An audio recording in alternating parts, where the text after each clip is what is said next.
The first set of college football playoff rankings is here. Buckle up, folks. There's plenty to discuss. But first, a look at the complete poll. We'll start at the top, where Georgia is peering down at the rest of the pack. Yes, including number 2 Alabama. That may have been a bit startling if you were watching the CFP rankings show, especially if you've been following the app Top 25 closely. Alabama hasn't budged from the top spot all year. That said, it makes sense. The Bulldogs have better wins. The Tide tried to schedule a marquee non-conference game, but Florida State has been the most disappointing team in the country. That win doesn't carry nearly as much weight as Georgia's road victory over number 3 Notre Dame. We'll get to them next. Simply put, the committee doesn't operate under the same confines as app voters, meaning, you usually have to lose, or look extremely underwhelming against bad teams, in order to fall. Not the case here. Better resume means higher ranking, regardless of prior positioning. It's interesting to see Georgia ahead of Alabama, but it doesn't really matter. Here's what does matter. The fact that these SEC teams, which will likely meet in the SEC championship game, are the top 2 teams, in some order. 2 teams from the same conference have never made the college football playoff in the same year. That could finally change, considering the committee's emphasis on signature wins over bad losses. Wisconsin and Miami fans nod their heads. If Alabama and Georgia make the SEC title game, and it's competitive, it seems hard to justify leaving either school out. More 11 questions to ponder as the season rolls on. Perhaps the biggest surprise of the night, Notre Dame checks in at number 3. The Fighting Irish are ranked 5th in the app poll. A few things helped ND here, but the committee's high opinion of Georgia is paramount.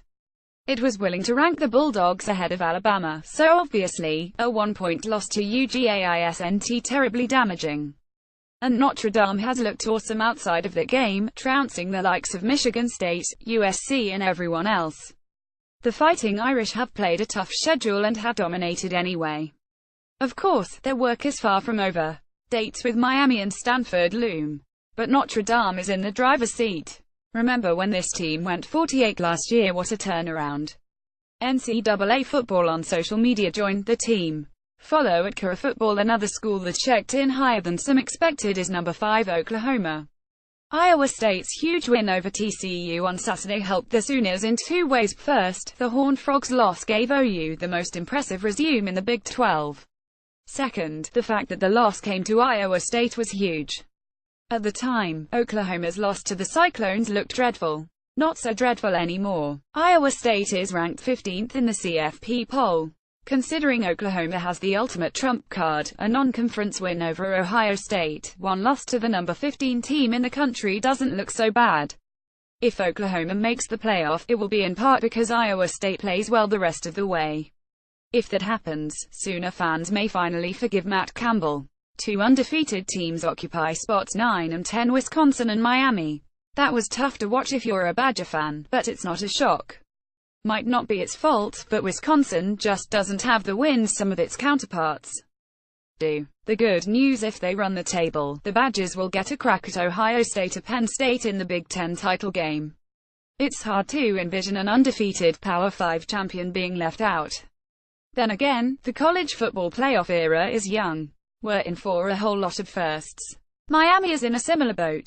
The Hurricanes are undefeated, which is the goal, but they haven't looked particularly impressive in recent weeks and lack a signature win. They have a chance to get one this weekend, though, when they take on Virginia Tech at home. Show out, and they could change the narrative. But for now, it's clear that the committee cares more about quality wins than middle-of-the-road losses. Clemson is in the top 4 despite losing to Syracuse. That's because they've beaten Auburn and several of other quality teams.